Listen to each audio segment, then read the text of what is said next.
ನೇತ್ರಧಾಮ ಕಣ್ಣಿನ ಆಸ್ಪತ್ರೆಯು ಕಣ್ಣಿನ ಸಕಲ ಸೌಲಭ್ಯಗಳನ್ನು ಒದಗಿಸುವ ಹೈಟೆಕ್ ಆಸ್ಪತ್ರೆಯಾಗಿದೆ.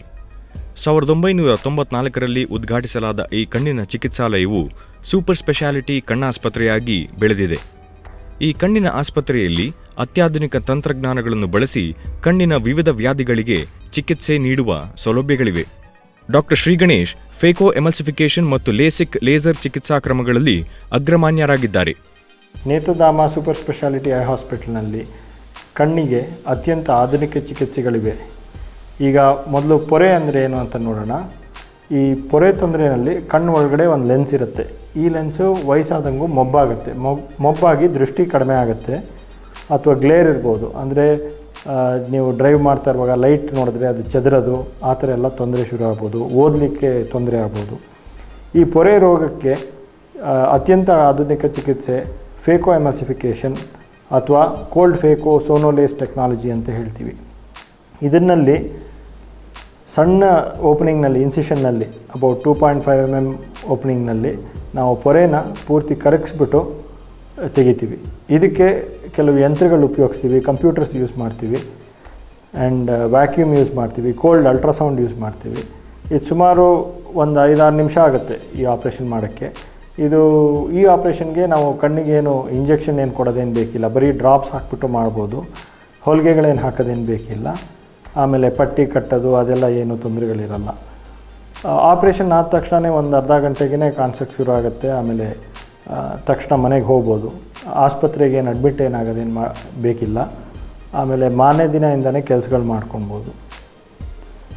ಈ ಪೊರೆ ತೆಗೆದಾದ್ಮೇಲೆ ಅದು ಕಣ್ಣು ಒಳಗಡೆ ಲೆನ್ಸ್ ಕೂರಿಸ್ತೀವಿ. ಇದು ಲೇಟೆಸ್ಟ್ ಅಡ್ವಾನ್ಸ್ ಏನಂದರೆ foldable lens, soft lens.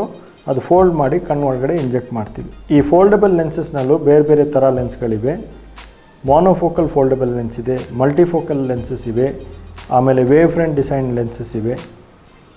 1 mm ಓಪನಿಂಗ್ನಲ್ಲೂ ಹಾಕೋ ರೋಲಬಲ್ ಲೆನ್ಸಸ್ ಇವೆ. ಸೊ ಈಗ ಪೊರೆ ಏನಾದರೂ ಬಂದರೆ ಅದು ಪೂರ್ತಿ ಬಲಿಯೋವರೆಗೂ ಕಾಯೋದೇನು ಬೇಕಿಲ್ಲ. ತೊಂದರೆ ಆಗ್ತಾ ಇರುವಾಗಲೇ, ದೃಷ್ಟಿ ಮೊಬ್ಬಾಗ್ತಾ ಇರುವಾಗಲೇ ತಕ್ಷಣ ಬಂದು ಸರಿಪಡಿಸ್ಬೋದು. ಈ ಆಪ್ರೇಷನ್ ತುಂಬ ಸುಲಭವಾಗಿ ಆಗುತ್ತೆ. ಅಷ್ಟೇನು ನೋವೇನಿರಲ್ಲ, ತೊಂದರೆ ಏನಿರಲ್ಲ. ಫೇಕೋ ಎಮಲ್ಸಿಫಿಕೇಷನ್ ವಿಧಾನದಿಂದ ಕಣ್ಣಿನೊಳಗೆ ಒಂದು ಸಣ್ಣ ರಂಧ್ರದ ಮೂಲಕ ಕಂಪ್ಯೂಟರ್, ವ್ಯಾಕ್ಯೂಮ್, ತಣ್ಣನೆ ಅಲ್ಟ್ರಾಸೌಂಡ್ ಬಳಸಿ ಪೊರೆಯನ್ನು ಪೂರ್ತಿ ಕರಗಿಸಲಾಗುತ್ತದೆ. 5-6 ನಿಮಿಷ ಆಗುವ ಈ ಆಪರೇಷನ್ಗೆ ಇಂಜೆಕ್ಷನ್ ಅಥವಾ ಹೊಲಿಗೆಯ ಅವಶ್ಯಕತೆ ಇಲ್ಲ. ಬರೀ ಡ್ರಾಪ್ಸ್ಗಳಿದ್ದರೆ ಸಾಕು. ಪೊರೆ ತೆಗೆದ ಮೇಲೆ ಕಣ್ಣಿನ ಒಳಗೆ ಸೂಕ್ತವಾದ ಲೆನ್ಸ್ ಅನ್ನು ಜೋಡಿಸಲಾಗುತ್ತದೆ.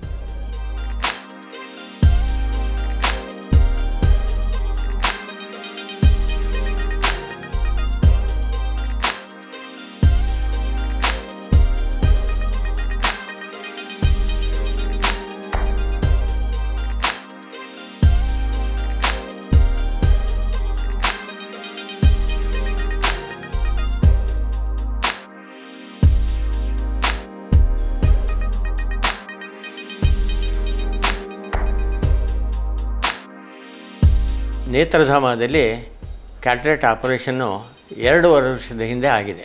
ನಾನು ಆಸ್ಪತ್ರೆಗೆ ಬಂದೆ. ಆಮೇಲೆ 1-2 ಡ್ರಾಪ್ಸ್ ಏನೋ ಹಾಕಿದ್ರು. ಕೂತ್ಕೊಳ್ಳಿ ಹಾಗೆ ಸ್ವಲ್ಪ ಹೊತ್ತು ಕೂತಿದ್ದೆ. ಆಮೇಲೆ ಒಳಗೆ ಕರ್ಕೊಂಡು ಹೋದರು ಆಪ್ರೇಷನ್ ಥಿಯೇಟ್ರಿಗೆ.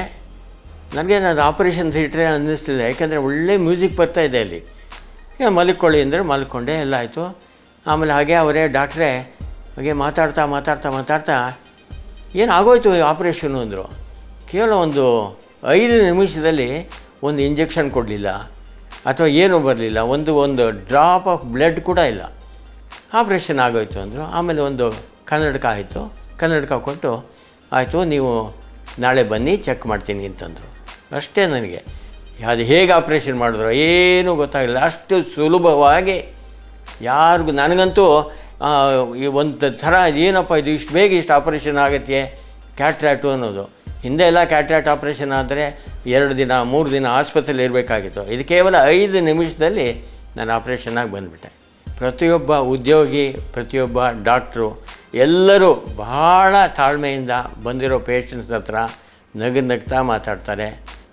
ಇದೊಂಥರ ನಾವು ಆಸ್ಪತ್ರೆಗೆ ಬಂದಿದ್ದೀವಿ ಅಂತ ಅನಿಸೋದಿಲ್ಲ, ಇನ್ನು ಮನೆಗೆ ಬಂದಿದ್ದೇವೇನೋ ಅಂತ ಈ ಒಂದು ನೇತ್ರಧಾಮದಲ್ಲಿ ನಮಗೆಲ್ಲ ಸೌಲಭ್ಯ ಸಿಗ್ತಾಯಿದೆ. ಬಹಳ ಒಳ್ಳೆಯ ಒಂದು ಕೆಲಸನ ನೇತ್ರದವರು ಮಾಡ್ತಾಯಿದ್ದಾರೆ ಅಂತ ಹೇಳೋಕ್ಕೆ ನನಗೆ ಬಹಳ ಸಂತೋಷ ಆಗುತ್ತೆ. ಕಣ್ಣಲ್ಲಿ ಹಲವಾರು ದೃಷ್ಟಿದೋಷಗಳಿರ್ಬೋದು. ಇವಕ್ಕೆ ನಾವು short site, long site, astigmatism ಅಂತ ಹೇಳ್ತೀವಿ. ಸಾಮಾನ್ಯವಾಗಿ ಈ ದೃಷ್ಟಿದೋಷಗಳಿಗೆ ನಾವು ಕನ್ನಡಕ ಅಥವಾ ಕಾಂಟ್ಯಾಕ್ಟ್ ಲೆನ್ಸ್ ಬಳಸ್ತೀವಿ. ಆದರೆ ಈಗ ಹಲವಾರು ಶಸ್ತ್ರಚಿಕಿತ್ಸೆಗಳು ಬಂದಿದೆ. ಈ ಶಸ್ತ್ರಚಿಕಿತ್ಸೆಗಳಿಂದ ಪರ್ಮನೆಂಟ್ ಕರೆಕ್ಷನ್ ಮಾಡ್ಬೋದು. ಅಂದರೆ ಆಮೇಲೆ ಕನ್ನಡಕ ಅಥವಾ ಕಾಂಟ್ಯಾಕ್ಟ್ ಲೆನ್ಸ್ ಏನು ಬೇಕಾಗಲ್ಲ. My name is Ansar Muhammad and I'm 41 years old and I've come from Australia, Melbourne. The main reason I've come here to get my eye test and want to get rid of my glasses, which are a bit disadvantages. I've been wearing my glasses since 35 years. I've been assured and I'm in good hands, that's what I can say. I'm with Netradama for the past 2 years. Illi bandaga, like I had terrible headache and eye pain and things like that. So I consulted Dr. Ganesh and he suggested that I have to go through LASIK operation. LASIK ಮಾಡಿಸಿದೆ. ಅದಾದಮೇಲಿಂದ I have not been kind of using the glasses or the contact lenses or anything as such. So it's been normal. ಅತ್ಯಂತ ಆಧುನಿಕವಾದದ್ದು LASIK ಅಥವಾ ಝಯಾಪ್ಟಿಕ್ಸ್ ಅಂತ ಹೇಳ್ತೀವಿ. ಝಯಾಪ್ಟಿಕ್ಸ್ ಅಂದರೆ ಇದು ಒಂದು customise treatment. ಲೇಸರ್ನಲ್ಲಿ ಈ cornea ಅಥವಾ ಕರಿಗುಡ್ಡೆ ಇರುತ್ತಲ್ಲ, ಅದನ್ನು ಕರ್ವೇಚರ್ ನಾವು ಕರೆಕ್ಟ್ ಮಾಡ್ತೀವಿ ಲೇಸರ್ನಲ್ಲಿ. ಆಮೇಲೆ ಈ ದೃಷ್ಟಿ ದೋಷನ ಸರಿಪಡಿಸ್ತೀವಿ. ಕೆಲವ್ರಿಗೆ ಈ ಕರಿಗುಡ್ಡೆ ದಪ್ಪ ಇರಲ್ಲ, ಥಿಕ್ನೆಸ್ ಕಡಿಮೆ ಇರುತ್ತೆ ಅಥವಾ ಕರ್ವೇಚರ್ ಸಬ್ ನಾರ್ಮಲ್ ಆಗಿರುತ್ತೆ. ಆ ಥರ ಇದ್ದರೆ ನಾವು ಈ ಲೇಸರ್ ಕರೆಕ್ಷನ್ ಮಾಡೋಕ್ಕಾಗಲ್ಲ. ಅಂಥವ್ರಿಗೆ ನಾವು ಫೇಕಿಕ್ ಐವೆಲ್ಸ್ ಅಥವಾ ಇಂಪ್ಲಾಂಟಬಲ್ ಕಾಂಟ್ಯಾಕ್ಟ್ ಲೆನ್ಸಸ್ ಅಂತ ಬಂದಿದೆ. ಕಣ್ಣು ಒಳಗಡೆನೆ ಒಂದು ಸಣ್ಣ ಕಾಂಟ್ಯಾಕ್ಟ್ ಲೆನ್ಸ್ ಹಾಕ್ಬಿಟ್ಟು ಈ ದೃಷ್ಟಿದೋಷಗಳಿಗೆ ಪರಿಹಾರ ಕಂಡುಹಿಡಿಬೋದು. ಈ ದೃಷ್ಟಿದೋಷಗಳಿಗೆ ಮಾಡೋ ಶಸ್ತ್ರಚಿಕಿತ್ಸೆ ಝಯಾಪ್ಟಿಕ್ಸ್ ಅಥವಾ ಫೇಕಿಕ್ ಐವೆಲ್ಸು ಸುಮಾರು ಒಂದು 5-10 ನಿಮಿಷ ಆಗುತ್ತೆ ಮಾಡೋಕ್ಕೆ. ಇದಕ್ಕೆ ನಾವೇನು ಕಣ್ಣಿಗೇನು ಇಂಜೆಕ್ಷನ್ನು ಅಥವಾ ಅನೆಸ್ಥೀಸಿಯಾ ಏನು ಕೊಡೋದೇನು ಬೇಕಿಲ್ಲ, ಬರೀ ಡ್ರಾಪ್ಸ್ ಹಾಕಿ ಮಾಡ್ತೀವಿ. ಆಮೇಲೆ ಆಸ್ಪತ್ರೆಯಲ್ಲಿ ಇರೋದೇನು ಬೇಕಿಲ್ಲ, ಡೇ ಕೇರ್ ಆಪ್ರೇಷನ್ ಥರ ಸುಮ್ಮನೆ ಬಂದು ಮಾಡಿಸ್ಕೊಂಡು ಮನೆಗೆ ಹೋಗ್ಬೋದು. 1-2 ದಿನದಲ್ಲೇ ವಾಪಸ್ ಮಾಡ್ಕೊಬೋದು, ಕೆಲಸಕ್ಕೆ ಹೋಗ್ಬೋದು. This is an integrated Zyoptics workstation. ಈ ಇಕ್ವಿಪ್ಮೆಂಟ್ಗೆ ಆಪ್ಸ್ಕ್ಯಾನ್ ಅಂತ ಹೇಳ್ತೀವಿ. ಇದರಲ್ಲಿ ಈ ನಮ್ಮ ಕರಿಗುಡ್ಡೆದು ಕರ್ವೇಚರ್, ಈ ಎರಡು ಕರ್ವೇಚರ್ ಮ್ಯಾಪ್ಸ್, ಇದು ಆ್ಯಂಟ್ರಿಯರ್ ಸರ್ಫೇಸ್, ಈ ಕರಿಗುಡ್ಡೆದು ಅಥವಾ ಪಾರದರ್ಶಕ ಪಟ್ಲದು ಫ್ರಂಟ್ ಸರ್ಫೇಸ್ದು ಮೆಷರ್ಮೆಂಟ್ಸ್ ತೆಗೋತೀವಿ ಈ ಎರಡು ಮ್ಯಾಪಲ್ಲಿ. ಈ ಮ್ಯಾಪಲ್ಲಿ ಈ ಪಾರದರ್ಶಕ ಪಟ್ಲದ ಹಿಂದಿನ ಸರ್ಫೇಸ್, ಓಕೆ, ಅಥವಾ ಬ್ಯಾಕ್ ಸರ್ಫೇಸ್ ಅಂತ ಹೇಳ್ತೀವಿ, ಅದರದ್ದು ಮೆಷರ್ಮೆಂಟ್ಸ್ ತೆಗೋತೀವಿ. ಆ್ಯಂಡ್ ಇದು 4th ಮ್ಯಾಪು. ಇದು ಕರಿಗುಡ್ಡೆ ಥಿಕ್ನೆಸ್ ಮ್ಯಾಪು. ಇದು ಕರಿಗುಡ್ಡೆಯಲ್ಲಿ ಅಂದರೆ ಪಾರದರ್ಶಕ ಪಟ್ಲದ ಅರೌಂಡ್ 9000 ಪಾಯಿಂಟ್ಸಲ್ಲಿ ನಾವು ಥಿಕ್ನೆಸ್ಸನ್ನು ಅಥವಾ ಕರಿಗುಡ್ಡೆಯ ದಪ್ಪವನ್ನು ಮೆಷರ್ ಮಾಡ್ಕೋಬೋದು. ಈ ಕರಿಗುಡ್ಡೆ ದಪ್ಪ ತುಂಬ ಇಂಪಾರ್ಟೆಂಟು ಲೇಸಿಕ್ ಅಥವಾ ಝಯಾಪ್ಟಿಕ್ಸ್ಗೆ. ಪವರ್ ಮೇಲೆ ಹೊಂದ್ಕೊಂಡು ಕರಿಗುಡ್ಡೆ ದಪ್ಪ ನಾರ್ಮಲ್ ಆಗಿ ಜನರದು 480 ಮೈಕ್ರಾನ್ಸ್ಗಿಂತ ಜಾಸ್ತಿ ಇರಬೇಕು. ಈ ಉಪಕರಣಕ್ಕೆ ಎಬ್ರೋಮೀಟರ್ ಅಂತ ಹೇಳ್ತೀವಿ. ಈ ಉಪಕರಣದಲ್ಲಿ ಏನು ಮಾಡುತ್ತೆ ಅಂದರೆ ಈ ಇನ್ಫ್ರಾರೆಡ್ ಲೇಸರ್ ಕಿರಣ ಯೂಸ್ ಮಾಡಿಬಿಟ್ಟು ಕಣ್ಣಿದು ಇಡೀ ವೇವ್ ಫ್ರಂಟನ್ನು ಮೆಷರ್ ಮಾಡ್ತೀವಿ. ಈ ಸ್ಪೆಕ್ಟಿಕಲ್ ಪವರ್ ಅಂದರೆ ಸ್ಪೆರಿಕಲ್ ಪವರು, ಸಿಲಿಂಡ್ರಿಕಲ್ ಪವರು, ಅದು ಅಲ್ಲದೆ ಕೆಲವು ಹೈಯರ್ ಆರ್ಡರ್ ಎಬ್ರೇಷನ್ಸ್ ಅಥವಾ ನ್ಯೂನತೆಗಳು ಅಂತ ಹೇಳ್ತೀವಿ, ಅದನ್ನು ಈ ಇಕ್ವಿಪ್ಮೆಂಟಲ್ಲಿ ಮೆಷರ್ ಮಾಡ್ಬೋದು. ಇದರಲ್ಲಿ ಮೆಷರ್ ಮಾಡಿಬಿಟ್ಟು ಮಾಡಿದ ಮೆಷರ್ಮೆಂಟನ್ನು ಆಪ್ಸ್ಕ್ಯಾನ್ ಜೊತೆ ಕಂಬೈನ್ ಮಾಡಿಬಿಟ್ಟು ಫೈಲ್ ಕ್ರಿಯೇಟ್ ಮಾಡಿಬಿಟ್ಟು ಅದನ್ನು ಲೇಸರ್ ಮೆಷಿನಲ್ಲಿ ನಾವು ಫೀಡ್ ಮಾಡ್ತೀವಿ. ಝಯಾಪ್ಟಿಕ್ಸ್ ವಿಧಾನ ಶುರು ಮಾಡುವ ಮುನ್ನ ಅನೆಸ್ಥೆಟಿಕ್ ಹನಿಗಳನ್ನು ಬಳಸಿ ರೋಗಿಗೆ ತನ್ನ ಕಣ್ಣೆದುರು ಕಾಣುವ ಒಂದು ಕೆಂಪು ದೀಪವನ್ನು ನೋಡಲು ಹೇಳಲಾಗುತ್ತದೆ. ಸಕ್ಷನ್ ರಿಂಗ್ ಅನ್ನೋ ಉಪಕರಣವನ್ನು ಬಳಸಿ ಕಣ್ಣಿನ ಒತ್ತಡವನ್ನು 60 ಮಿಲಿಮೀಟರ್ಗಿಂತ ಹೆಚ್ಚು ವೃದ್ಧಿಸಿ ಪರಾಟೋಸ್ಟೋನಾಮೀಟರ್ನಿಂದ ಒತ್ತಡವನ್ನು ಪರೀಕ್ಷಿಸಲಾಗುತ್ತದೆ. ಪೂರ್ವಭಾವಿಯಾಗಿ ನಿಗದಿಪಡಿಸಲಾದ ದಪ್ಪಕ್ಕೆ ಪಾರದರ್ಶಕ ಪಟಲದ ಪದರವನ್ನು ಸೃಷ್ಟಿಸಿ 160 ಮೈಕ್ರಾನ್ಸ್ನ ಪದರವನ್ನು ಎತ್ತಿಹಿಡಿಯಲಾಗುತ್ತದೆ. ಕಣ್ಣಿನ ವೈಖರಿ ಮತ್ತು ಎಷ್ಟು ತಿರುಗಿದೆ ಎನ್ನುವುದನ್ನು ಗಮನಿಸಿ ನಂತರ ಲೇಸರ್ ಟ್ರೀಟ್ಮೆಂಟ್ ಅನ್ನು ಮುಂದುವರಿಸಲಾಗುತ್ತದೆ. ಈ ಝಯಾಪ್ಟಿಕ್ಸ್ ವಿಧಾನ ಬಹಳ ಸರಳವಾಗಿದ್ದು 7ರಿಂದ 8 ನಿಮಿಷಗಳಲ್ಲಿ ಮುಗಿಯುತ್ತದೆ ಹಾಗೂ ಇದನ್ನು ಎರಡೂ ಕಣ್ಣುಗಳ ಮೇಲೆ ಒಂದೇ ಬಾರಿ ಮಾಡಬಹುದು.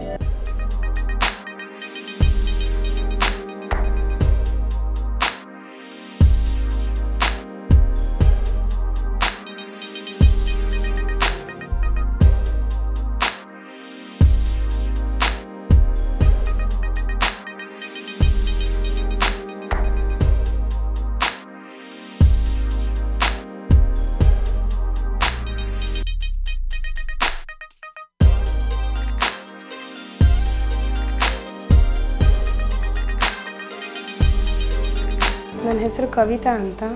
ನನಗೆ -3 ಶಾರ್ಟ್ ಸೈಟ್ ಇತ್ತು. ಕನ್ನಡಕ ಹಾಕ್ಕೊಳ್ತಾ ಇದ್ದೆ. ಯಾವ ಆಬ್ಜೆಕ್ಟ್ಸ್ಗಳು ಸ್ಪಷ್ಟವಾಗಿ ಕಾಣ್ತಿರ್ಲಿಲ್ಲ. ಕನ್ನಡಕ ತೆಗೆದ್ರೆ ತುಂಬಾ ತೊಂದರೆ ಆಗ್ತಿತ್ತು ನೋಡೋಕ್ಕೆ. ಆಮೇಲೆ ಒಂದಿನ ಡಾಕ್ಟರ್ ಶ್ರೀ ಗಣೇಶ್ ಬಗ್ಗೆ ಪೇಪರಲ್ಲಿ ಓದಿದೆ. I felt like visiting him. ಅವ್ರನ್ನ ಕನ್ಸಲ್ಟ್ ಮಾಡಿದೆ. He told me that my I site could be corrected. ನನ್ನ -3 ಸೈಟ್ ಏನಿದೆ ಅದನ್ನು ಕರೆಕ್ಟ್ ಮಾಡ್ಬೋದು ಅಂತ ಹೇಳಿದರು. ಆಮೇಲೆ then I underwent the operation in 2001. ಈಗ 4 ವರ್ಷ ಆಯಿತು. ಆಪ್ರೇಷನ್ ಆದಮೇಲೆ ಒಂದು ಐ ಸೈಟ್ ತುಂಬ ಕ್ಲಿಯರ್ ಆಗಿದೆ. ದೂರದ ವಸ್ತುಗಳೆಲ್ಲ ತುಂಬಾ ಸ್ಪಷ್ಟವಾಗಿ ಕಾಣಿಸುತ್ತೆ. ಏನೂ ತೊಂದರೆ ಇಲ್ಲ. ಈಗ ನಾನು ಸ್ಪೆಕ್ಸ್ ಹಾಕೊಳ್ತಾ ಇಲ್ಲ. ಸ್ಪೆಕ್ಸ್ ಇಲ್ಲದೇ I can see all the objects very clearly. LASIK ಚಿಕಿತ್ಸೆ ಸರಿಹೊಂದದ ರೋಗಿಗಳಿಗೆ ಆಧುನಿಕವಾದ ಶಾಶ್ವತವಾಗಿ ಜೋಡಿಸಲ್ಪಡುವ ಸಾಫ್ಟ್ ಕಾಂಟ್ಯಾಕ್ಟ್ ಲೆನ್ಸ್ ಅನ್ನು ಬಳಸಿ ದೃಷ್ಟಿದೋಷವನ್ನು ಸರಿಪಡಿಸಲಾಗುತ್ತದೆ.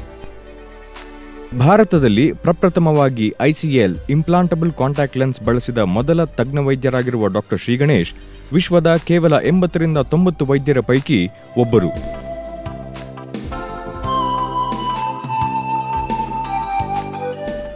ನೇತ್ರಧಾಮ ಶುರು ಮಾಡಿ ಸುಮಾರು 10 ವರ್ಷ ಆಗಿದೆ. ಈಗ ನೇತ್ರಧಾಮ ಸೂಪರ್ ಸ್ಪೆಷಾಲಿಟಿ ಐ ಹಾಸ್ಪಿಟಲ್ನಲ್ಲಿ ಸುಮಾರು 30 ಬೆಡ್ಸ್ ಇದೆ. ಸ್ಪೆಷಾಲಿಟಿ ಕ್ಲಿನಿಕ್ಸ್ ಇದೆ. ಕಾರ್ನಿಯಾ, ಗ್ಲಾಕೋಮಾ, ರೆಟಿನಾ, ರಿಫ್ರಾಕ್ಟಿವ್ ಸರ್ಜರೀಸ್ಗೆ ಅತ್ಯಂತವಾದ ಆಧುನಿಕ ಚಿಕಿತ್ಸೆಗಳು ಮತ್ತು ಯಂತ್ರಗಳಿವೆ. ಕಣ್ಣಲ್ಲಿ ಏನು ತೊಂದರೆ ಇದ್ರೂ ಅದಕ್ಕೆ ಟ್ರೀಟ್ ಮಾಡಿ ಒಂದು ಪರಿಹಾರ ಕೊಡೋ ಸ್ಥಿತಿನಲ್ಲಿದ್ದೀವಿ ನಾವೀಗ. ಈಗ ಕಣ್ಣು ಚೆಕಪ್ಪು ಯಾವಾಗ ಮಾಡಿಸ್ಕೊಳ್ಬೇಕು, ಯಾರು ಮಾಡಿಸ್ಕೊಳ್ಬೇಕು ಅಂತ ನೋಡೋಣ. ಚಿಕ್ಕ ವಯಸ್ಸಿನಲ್ಲಿ 5ನೇ ವಯಸ್ಸು ಒಳಗಡೆ ಒಂದು ಸತಿ ಪ್ರೀ ಸ್ಕೂಲ್ ಚೆಕಪ್ ಅಂತ ಮಾಡಬೇಕಾಗತ್ತೆ. ಮೆಲ್ಗಣ್ಣು ಅಥವಾ ಲೇಸಿ ಐ ಅಥವಾ ಆಂಬ್ಲಿಯೋಪಿಯಾ ಅಂತ ಹೇಳ್ತೀವಿ, ಅವಕ್ಕೆಲ್ಲ ನಾವು ಚೆಕ್ ಮಾಡಬೇಕಾಗತ್ತೆ. ಯಾಕಂದರೆ ಮಕ್ಕಳು ಅವ್ರಿಗೆ ಗೊತ್ತಾಗಲ್ಲ, ಹೇಳಲ್ಲ, ಅದಕ್ಕೆ ಪರೀಕ್ಷೆಗೆ ಕರ್ಕೊಂಡು ಬರಬೇಕಾಗತ್ತೆ. ಸ್ಕೂಲ್ನಲ್ಲಿರುವಾಗ ಏನಾದರೂ ಬೋರ್ಡ್ ಕಾಣಿಸ್ತಾ ಇದ್ದರೆ ಅವಾಗ ದೃಷ್ಟಿ ದೋಷಗಳು ಶುರು ಆಗ್ಬೋದು, ಆವಾಗಲೂ ಚೆಕಪ್ ಮಾಡಿಸ್ಬೇಕಾಗತ್ತೆ. 40 ವಯಸ್ಸಾದಮೇಲೆ ಹಲವಾರು ತೊಂದರೆಗಳು ಶುರು ಆಗ್ಬೋದು. ಪೊರೆ ರೋಗ ಅಥವಾ ಗ್ಲಾಕೋಮಾ, ಕಣ್ಣಲ್ಲಿ ಒತ್ತಡ ಜಾಸ್ತಿ ಆಗೋದು, ಡಯಾಬಿಟಿಸ್ ಇರೋರಿಗೆ ಡಯಾಬಿಟಿಕ್ ರೆಟಿನೋಪತಿ, ಈ ತೊಂದರೆಗಳೆಲ್ಲ ಶುರು ಆಗ್ಬೋದು. ಅದಕ್ಕೆ 40 ವಯಸ್ಸಾದ ಮೇಲೆ ಪ್ರತಿ ವರ್ಷ ಒಂದು ಸತಿ ಕಣ್ಣು ಚೆಕ್ ಮಾಡಿಸ್ಕೊಡೋದು ಒಳ್ಳೆಯದು. 3D ಬಿ ಸ್ಕ್ಯಾನ್ ಅಂತ, ಇದು ಕರ್ನಾಟಕದಲ್ಲೇ ಪ್ರಥಮ ಬಾರಿಗೆ ಇದು ನಮ್ಮ ಹಾಸ್ಪಿಟ್ಲಲ್ಲಿ ಇನ್ಸ್ಟಾಲ್ ಆಗಿರೋದು. ಇದರಿಂದ ನಾವು ಕೆಲವ್ರಿಗೆ ಪೊರೆ ಬಂದಿರುತ್ತೆ ಅಥವಾ ಈ ಕರಿಗುಡ್ಡೆ ಬಿಳಿ ಆಗಿರುತ್ತೆ. ಅಂಥ ಸಂದರ್ಭದಲ್ಲಿ ನಾವು ರೆಟಿನಾ ಅಂದರೆ ಈ ಅಕ್ಷಿಪಟಲ ನೋಡಲಿಕ್ಕೆ ಆಗೋದಿಲ್ಲ. ಈ ಥರ ಸಂದರ್ಭ ಬಂದಾಗ ನಾವು ಇದು ಸ್ಕ್ಯಾನ್ ಮಾಡಿ ರೆಟಿನಾ ಹೇಗಿದೆ ಅಂತ ತಿಳ್ಕೊಬೇಕಾಗತ್ತೆ. ಇದು ಪ್ರೋಬ್ ಅಂತ, ಬಿ ಸ್ಕ್ಯಾನ್ ಪ್ರೋಬ್ ಅಂತ, ಅದು ಪೇಷಂಟ್ ಕಣ್ಣು ಮೇಲಿಟ್ಟರೆ ಅದು ಹಿಂದ್ಗಡೆ ರೆಟಿನಾ ಅದು ಹೇಗೆ ಅಂತ ಅದು ಡೀಟೇಲ್ಸ್ ನಮಗೆ ಗೊತ್ತಾಗುತ್ತೆ.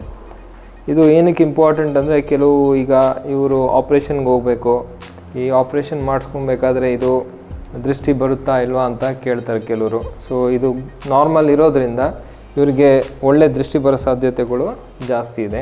ಈಗ ಇಲ್ಲಿ ನೋಡ್ತಾ ಇರೋದು ನೀವು ಆಟೋಮೇಟೆಡ್ ಪೆರಿಮೆಟ್ರಿ ಅಂತ ಹೇಳ್ತೀವಿ.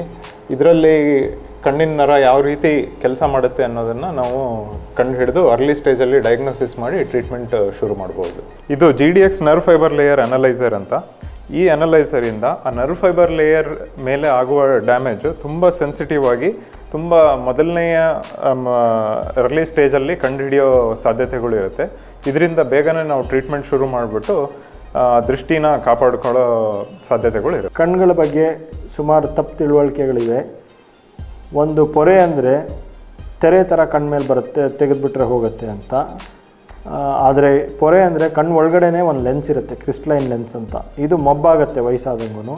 ಈ ಲೆನ್ಸ್ ತೆಗೆದಾಗ ಇನ್ನೊಂದು ಆರ್ಟಿಫಿಷಿಯಲ್ ಲೆನ್ಸ್ ಹಾಕಬೇಕು. ಇಂಟ್ರಾಕ್ಯುಲರ್ ಲೆನ್ಸ್ ಹಾಕಿದ್ರೆ ಆವಾಗ ದೃಷ್ಟಿ ಕಾಣಿಸುತ್ತೆ.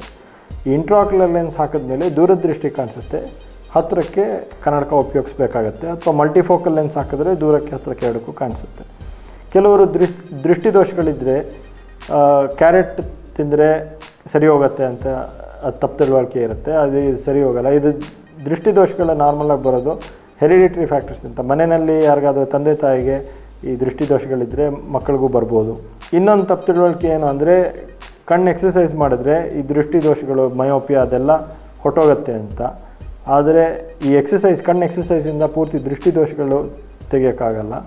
ಅದಕ್ಕೆ ಕನ್ನಡಕ ಅಥವಾ ಕಾಂಟ್ಯಾಕ್ಟ್ ಲೆನ್ಸ್ ಹಾಕ್ಕೊಳ್ಬೇಕಾಗತ್ತೆ. ಅಥವಾ 18 ವಯಸ್ಸಾಗಿದ್ದರೆ ಶಸ್ತ್ರಚಿಕಿತ್ಸೆನೂ ಮಾಡಿಬಿಟ್ಟು ಪರ್ಮನೆಂಟಾಗಿ ಕರೆಕ್ಟ್ ಮಾಡ್ಬೋದು. ಈಗ ಕಣ್ಣುಗಳು ಹೇಗೆ ರಕ್ಷಣೆ ಮಾಡಬೇಕು? ಬೆಂಗಳೂರಿನಲ್ಲಿ ಸುಮಾರು ಪೊಲ್ಯೂಷನ್ ಇದೆ, ತುಂಬ ಧೂಳಿದೆ, ಡಸ್ಟ್ ಅಲರ್ಜಿ ಇದೆ. ಆಚೆ ಹೋಗ್ತಾ ಇರುವಾಗ ಟೂ ವೀಲರ್ನಲ್ಲಿ ಹೋಗ್ತಾ ಇರುವಾಗ ಕನ್ನಡಕ ಹಾಕ್ಕೊಂಡ್ರೆ ಅಟ್ಲೀಸ್ಟ್ ಪ್ಲೇನ್ ಗ್ಲಾಸ್ ಹಾಕಿದ್ರೆ ಧೂಳು ಕಣ್ಣಿಗೆ ಬೀಳದೇ ಇದ್ದಂಗೆ ನೋಡ್ಕೊಳ್ಬೋದು, ಅಥವಾ ವೈಸರ್ ಅಥವಾ ಫುಲ್ ಮಾಸ್ಕ್ ಹೆಲ್ಮೆಟ್ ಹಾಕ್ಕೊಳ್ಬೋದು. ಕಂಪ್ಯೂಟರ್ ಉಪಯೋಗಿಸ್ತಾ ಇರೋರು ಕಂಪ್ಯೂಟರ್ ವಿಷನ್ ಸಿಂಡ್ರೋಮ್ ಅಂತ ಬರ್ಬೋದು, ಅದಕ್ಕೆ ಲೂಬ್ರಿಕೇಟಿಂಗ್ ಡ್ರಾಪ್ಸ್ ಹಾಕಬೇಕು, ಕಣ್ಣು ಮಿಂಟಿಕ್ಸ್ತಾ ಇರಬೇಕು. ಕಣ್ಣಲ್ಲಿ ಏನಾದರೂ ಬಿದ್ದರೆ ತಕ್ಷಣ ತಣ್ಣೀರಿನಲ್ಲಿ ತೊಳ್ಕೊಳ್ಬೇಕು, ಕಣ್ಣು ಉಜ್ಕೊಳ್ಬಾರ್ದು. ಕಣ್ಣು ಉಜ್ಕೊಂಡ್ರೆ ಅದು ಫಾರಿನ್ ಬಾಡಿ ಆಚೆ ಬರಲ್ಲ. ತಣ್ಣೀರಿನಲ್ಲಿ ತೊಳ್ಕೊಂಡು ಅಕಸ್ಮಾತ್ ಏನಾದರೂ ಆಚೆ ಬರದಿದ್ದರೆ ಆವಾಗ ಡಾಕ್ಟ್ರ್ ಹತ್ರ ಬಂದು ತೆಗೆಸ್ಕೊಳ್ಬೇಕು. 24 ಗಂಟೆಗಳ ಐ ಬ್ಯಾಂಕ್ ಸಹ ನೇತ್ರದಾನದ ಸಲುವಾಗಿ ಹೊಂದಿದ್ದು, ನೇತ್ರಧಾಮ ರಾಜ್ಯ ಸರ್ಕಾರ, ಕೇಂದ್ರ ಸರ್ಕಾರ ಹಾಗೂ ಹಲವಾರು ವಿಮಾ ಕಂಪನಿಗಳಿಂದ ಗುರುತಿಸಲ್ಪಟ್ಟಿದೆ.